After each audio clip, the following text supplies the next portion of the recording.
ದೇವನು ಯಾರು? ಇವತ್ತಿಗೆ ನಾವು ನೋಡ್ತಾ ಇದ್ದೀವಿ ಪ್ರಪಂಚದಲ್ಲಿ ಕೆಲವರು ಮನುಷ್ಯರನ್ನು ಆರಾಧನೆ ಮಾಡುತ್ತಾರೆ, ಕೆಲವರು ಮರ ಗಿಡಗಳನ್ನು ಆರಾಧನೆ ಮಾಡುತ್ತಾರೆ, ಕೆಲವರು ತಮ್ಮ ಕೈಗಳಿಂದ ಕೆಲವು ವಸ್ತುಗಳನ್ನು, ಮೂರ್ತಿಗಳನ್ನು ಸೃಷ್ಟಿ ಮಾಡಿ ಅವನ್ನು ಆರಾಧನೆ ಮಾಡುತ್ತಾರೆ, ಪ್ರಾಣಿಗಳನ್ನು ಆರಾಧನೆ ಮಾಡುತ್ತಾರೆ. ಇವೆಲ್ಲ ದೇವರು ಎಂದು ಭಾವಿಸಿಕೊಂಡು ಮಾತಾಡುತ್ತಾರೆ. ಆದರೆ ಕುರಾನಿನ ಸಂದೇಶ ಏನೆಂದು ನಾವು ನೋಡೋಣ. ಕುರಾನ್ನಲ್ಲಿ ಕೊನೆಗೆ ಬಂದಿರುವ ದಿವ್ಯವಾಣಿ, ಆಕಾಶದ ಮೇಲೆ ಇರುವ ದೇವನು ಮನುಷ್ಯನಿಗೆ ದಾರಿ ತೋರಿಸೋಕ್ಕೋಸ್ಕರ ಅವನು ಕಳುಹಿಸಿಕೊಟ್ಟ ಕೊನೆಯ ಗ್ರಂಥವಾಗಿದೆ ಕುರ್ಆನ್. ಈ ಕುರ್ಆನಿನ ಸಂದೇಶವೇನು? 112 ಅಧ್ಯಾಯದಲ್ಲಿ ದೇವನು ಹೇಳ್ಕೊಡ್ತಾನೆ, 1ರಿಂದ 4ನೇ ಸೂಕ್ತ, ಕುಲ್ ಹು ಅಲ್ಲಾಹು ಅಹದ್, ಹೇಳು ನಿಮ್ಮ ದೇವನು ಅವನು ಒಬ್ಬನೇ, ಏಕೈಕ, ಒಬ್ಬನೇ, ಈ ಪ್ರಪಂಚಕ್ಕೆಲ್ಲ ಒಬ್ಬನೇ ದೇವನು. ಇಂಡಿಯಾಗೆ ಬೇರೆ ದೇವರು, ಪಾಕಿಸ್ತಾನ್ಗೆ ಬೇರೆ ದೇವರು, ಅಮೆರಿಕಾಗೆ ಬೇರೆ ದೇವರು ಅಲ್ಲ, ಎಲ್ಲರಿಗೂ ಒಬ್ಬನೇ ಸೃಷ್ಟಿಕರ್ತ. ಹೇಳು ಅವನು ಒಬ್ಬನೇ. ಅಲ್ಲಾಹು ಸಮದ್, ಅವನಿಗೆ ಯಾವ ಅವಶ್ಯಕತೆಯೂ ಇಲ್ಲ. ಆದ್ರೆ ನಮಗೆ ಅವನ ಅವಶ್ಯಕತೆ ಇದೆ. ಅವನಿಗೆ ಯಾವ ಅವಶ್ಯಕತೆಯೂ ಇಲ್ಲ. ಅವನಿಗೆ ನೀರು ಕುಡಿಯುವ ಅವಶ್ಯಕತೆ ಇಲ್ಲ, ಊಟ ಮಾಡುವ ಅವಶ್ಯಕತೆ ಇಲ್ಲ, ನಿದ್ದೆ ಮಾಡುವ ಅವಶ್ಯಕತೆ ಇಲ್ಲ, ಯಾವ ಅವಶ್ಯಕತೆಯೂ ಇಲ್ಲ, ಮದುವೆ ಮಾಡ್ಕೊಳ್ಳುವ ಅವಶ್ಯಕತೆ ಇಲ್ಲ. ಲಂ ಯಲಿದ್ ವಲಂ ಯೂಲದ್, ಅವನಿಗೆ ಮಕ್ಕಳು ಇಲ್ಲ, ಅವನು ಯಾರಿಂದನೂ ಹುಟ್ಟಿಲ್ಲ, ಅವನಿಗೆ ಸಂತಾನವೂ ಇಲ್ಲ, ಅವನು ಕೂಡ ಯಾರ ಸಂತಾನವೂ ಅಲ್ಲ. ವಲಂ ಯಕುಲ್ ಲಹು ಕುಫುವನ್ ಅಹದ್, ಅವನ ತರ ಏನೂ ಇಲ್ಲ, ಅವನ ತರ ಏನೂ ಇಲ್ಲ.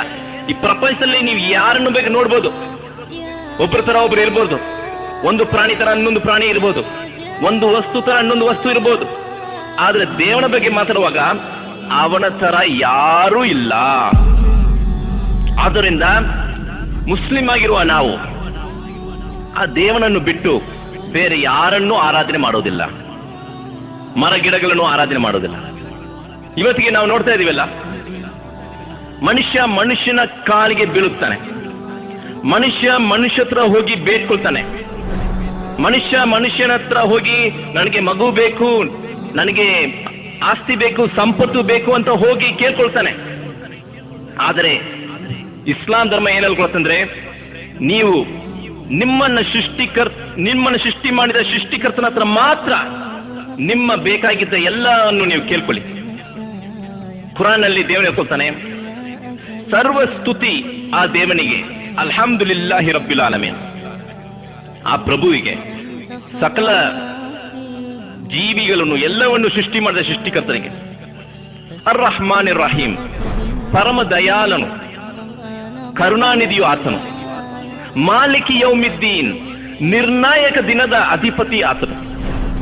ಇಯ್ಯಾಕ ನಅಬುದು ವ ಇಯ್ಯಾಕ ನಸ್ತഈನ್, ನಿನ್ನನ್ನೇ ನಾವು ಆರಾಧನೆ ಮಾಡುತ್ತೇವೆ, ನಿನ್ನ ಹತ್ರ ಮಾತ್ರ ನಾವು ಸಹಾಯ ನಾವು ಬೇಡ್ಕೊಳ್ತೀವಿ. ಇಹ್ದಿನ ಸಿರಾತಲ್ ಮುಸ್ತಕೀಮ್, ದೇವನೇ ನಮಗೆ ಸನ್ಮಾರ್ಗವನ್ನು ತೋರಿಸು. ಸಿರಾತಲ್ ಲದೀನ ಅನ್ಅಮ್ತ ಅಲೈಹಿಂ, ಯಾರನ್ನು ನೀನು ಅನುಗ್ರಹಿಸಿದೆಯೋ ಆ ದಾರಿಯನ್ನು ನಮಗೆ ತೋರಿಸು. ಗೈರಿಲ್ ಮಗ್ದೂಬಿ ಅಲೈಹಿಂ ವಲದ್ದಾಲೀನ್, ಯಾರು ನಿನ್ನ ಕ್ರೋಧಕ್ಕೆ ಪಾತ್ರರಾದರೋ ಆ ದಾರಿ ಬೇಡ, ಯಾರು ದಾರಿ ತಪ್ಪಿ ಹೋಗಿದ್ರೋ ಆ ದಾರಿ ನಮಗೆ ಬೇಡ. ಹಾಗಾಗಿ ಎಲ್ಲಾ ವೇಳೆಯಲ್ಲೂ ದೇವನ ಸಹಾಯವನ್ನು ಬೇಡ್ಕೊಳ್ಳೋರು ಮುಸ್ಲಿಮರು, ದೇವನ ಹತ್ರ ಪ್ರಾರ್ಥನೆ ಮಾಡ್ಕೊಳ್ಬೇಕು. ಇವತ್ತಿಗೆ ಏನಾಗ್ತಿದೆ ಅಂದ್ರೆ, ನಮ್ಮೂರಿನಲ್ಲಿ ಬೆಂಗಳೂರಿನಲ್ಲಿ ಒಬ್ಬ ಪೀರ್ ಬಾಬಾ, ಎಲ್ಲರೂ ಅವ್ರ ಹತ್ರ ಹೋಗ್ಬಿಟ್ಟು ಬೇಡ್ಕೊಳ್ತಾರೆ, ನನಗೆ ಮಕ್ಕಳು ಬೇಕು, ನನಗೆ ಆಸ್ತಿ ಬೇಕು, ಹಂಗೆ ಹೋಗಿ ಕೇಳ್ಕೊಳ್ತಾರೆ. ಬಹಳ ಫೇಮಸ್ ಆ ಮನುಷ್ಯ, ಮುಸ್ಲಿಂ ಅಂತ ಹೇಳ್ಕೊಂಡಿದ್ದ. ಕೆಲವು ಹೆಂಗಸರು ಅಲ್ಲಿ ಹೋದ್ರು, ನಮ್ಗೆ ಮಗು ಬೇಕಂತ. ಅವನ ಹೇಳ್ದ, ನಿಮ್ಗೆ ದೋಷ ಇದೆ, ನಾನು ಸ್ವಲ್ಪ ನಿಮ್ಗೆ ಕೆಲವು ಕಾರ್ಯಗಳನ್ನು ಮಾಡುತ್ತೇನೆ, ಆಮೇಲೆ ನಿಮ್ಗೆ ಮಗು ಉಂಟಾಗತ್ತಂತ. ಇವನೇನ್ ಮಾಡ್ದ, ಮಗುವನ್ನು ಕೊಟ್ಟ. ಆದ್ರೆ ಅದಕ್ಕೆ ತಂದೆ ಆತನು ಆತ. ಆ ಮಗುವಿನ ತಂದೆ ಯಾರಾದ್ರು ಪೀರ್ ಬಾಬಾ. ಆಮೇಲೆ ಪೊಲೀಸರು ಏನ್ ಮಾಡಿದ್ರು, ಅವನ್ನ ಕರ್ಕೊಂಡು ಹೋಗಿ ಜೈಲ್ಗೆ ಹಾಕ್ತರು. ಇದರಲ್ಲಿ ನಾನು ಒಂದು ಹೇಳಬೇಕಾಗಿರೋ ಒಂದು ಮುಖ್ಯವಾದ ವಿಷಯ ಏನಂದ್ರೆ, ದೇವನು ಯಾರು ಅಂತ ಗೊತ್ತಿಲ್ಲದೆ ಬೇರೊಬ್ಬರ ಹತ್ರ ಹೋಗಿ ಸಹಾಯ ಕೇಳುವಾಗ ಈ ಪ್ರಪಂಚದಲ್ಲೇ ನಮಗೆ ಕಷ್ಟ ಬರುತ್ತದೆ.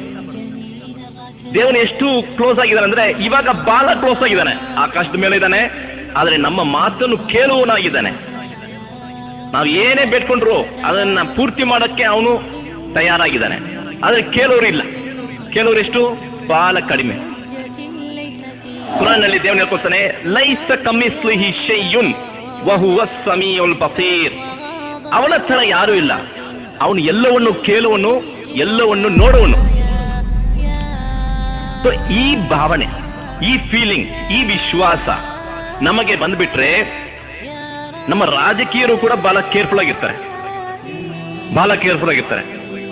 ದೇವನನ್ನು ನೋಡ್ತಾ ಇದ್ದಾನೆ, ಏನು ಮಾಡಂಗಿಲ್ಲ, ಕ್ಯಾಮ್ರಾ ಇದೆಯೋ ಇಲ್ಲೋ, ಅಲ್ಲಿ ಒಬ್ಬ ಯಾವಾಗ ನೋಡ್ತಾ ಇದ್ದಾನಲ್ಲ ಅಂತ ಒಂದು ಭಯ ಬರುತ್ತೆ. ಸ್ಕೂಲ್ನಲ್ಲಿ ಯಾರು ಕಾಪಿ ಮಾಡೋದಿಲ್ಲ.